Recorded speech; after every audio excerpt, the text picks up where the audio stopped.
Deacon Raymon Cummings Jr. is paving the way for youths in the Anglican Diocese. More in this feature. 23-year-old Raymon Cummings Jr.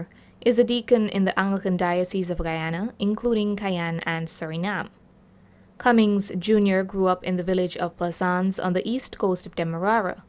There, he attended the St. Paul's Anglican Church and officially began his journey in the ministry as an altar server at the tender age of 10. It was at the age of 12, Bishop Moss, he came, it was at my confirmation, he gave a sermon, and I was so called to the ministry. After that sermon, I believed I was called, and this was what I was put on this earth to do. So since that age, I was pursuing this in thought. I continued on in the Servers Guild, serving at parish services, diocesan services, and my father too had the calling, and he is now a priest. And after he would have been reassigned and assigned around the diocese, I would have been able to travel with him, firstly to St. Philip's Anglican Church, where we were there for about 2 years. I also was a server there. And at that point, I kind of went also into the youth ministry, directly with the youth group, and being on the executive and being a part of the planning and execution of youth events and activities, not at a diocesan level as yet, but pretty much in parish terms of things, assisting with Sunday school and VBS and all of those sort of stuff. Then after him being the deacon of the St. George's Cathedral, my family and we went over to the cathedral, and I joined the St. George's All Males Choir. That's with Dr. Wendy Rother. And I was a bass in the choir, where I stayed even after he got reassigned to the West Demerara parishes. What I did is that some Sundays, or actually it was 2 Sundays in a month, I would go to the cathedral and sing, and the other 2 Sundays I would be with him. And the same thing pretty much happened when he was also placed in upper quarantine. I would have been a member of St. Margaret's. At that time I was a bit older, so I was doing quite extensive service training, youth training, trying to pretty much renew the youths in that area. And I was also at that time still remaining as a chorister in the St. George's Cathedral Choir. Deacon Cummings was able to draw his inspiration from the people that he surrounded himself with. I also would have drawn a lot of inspiration from many of our clergy in the diocese. Being at St. Paul's Anglican Church at that time, the parish priest was Father Randolph Reynolds, and he was pretty instrumental in my spirituality as a young man, growing up in Plaisance, growing up in the parish of St. Paul. He was very instrumental and still continues to be instrumental in my life. I also, and this is known, Bishop, our current bishop, he at that time, he would have visited St. Paul's parish. He was not bishop as yet, but he would have delivered a sermon, and during the sermon he sang, and it was the first time I believe I would have experienced a priest singing during the sermon, and that really inspired me, or I could say it pretty much awakened the songbird within me.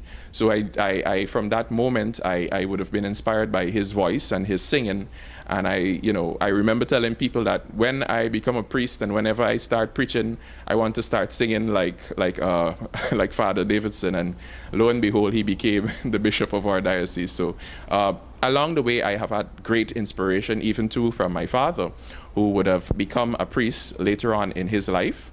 And, he has really tutored me in terms of my spirituality and my education. The young man attended the North Georgetown Primary School, thereafter the Brigdam Secondary School and St. Stanislaus College, where he completed his secondary education. While awaiting his acceptance to pursue his studies in theology, he started the Cape Studies at the Bishop's High School, but left for Barbados in his 2nd year. I got my acceptance letter to Codrington College, and I was sent over, and I began my semesters at Codrington College, enrolling in Codrington College, and then, of course, enrolling into the University of the West Indies, Cave Hill campus bachelor's degree program. And after 3 years, I was successful, and I attained my first class honors in theology and also my diploma in pastoral studies from Codrington College. It was while he was pursuing his studies in theology that he was commissioned as a lay minister. After my first semester at college, and I came home for that Christmas break, our diocesan bishop, Bishop Charles Davidson, he would have commissioned me or licensed me as a lay minister, so that I would have been able to officially operate in the capacity as a lay minister or Eucharistic minister when I came home on holidays or when I was in Barbados assisting at various parishes. After training at Codrington College and my degree at the University of the West Indies, I was 21 years old, and based on our regulations and the canons within the province of the West Indies, persons cannot be ordained to the diaconate before the age of 23 unless they have special faculties by the Archbishop. So of course, me being 21, I now had to wait a bit, or not really a bit, but I had 2 years to wait, in terms of being eligible to be ordained to the diaconate. And those 2 years came, and I was ordained last year on the 19th of April as a deacon. And of course, I am looking forward to my ordination to the priesthood. That too is by regulations, because you can't be ordained as a priest unless you're 24 years old. So on the 13th of April, when I become eligible, when I'm 24 years old, it is from thereafter I will then be considered ordination to the priesthood. The young man recognized his sister for getting him involved in youth ministry. I was given kind of a baptism into youth ministry alongside her, who would have been more of my voice. And I could say that in my parishes, in the different parishes that I would have served in, I would have had an impact upon the youth without even saying anything. Because for them to just see a young person on the altar doing stuff apart from that what a server would be doing, wearing that white robe, or performing a ritual in our church, it was by itself an inspiration. So in a way, my work has been easy with the young people at this foundation level. But 3 years ago, the bishop would have pulled me in, and he would have asked me to take up a heightened role in terms of youth ministry in the diocese. So for the past 3 years, I have been serving as the diocesan youth director. And over that period of time, we would have had a lot of ups and downs. Yes, it's at the diocesan level, and I would not have been able to touch each and every parish as I would want.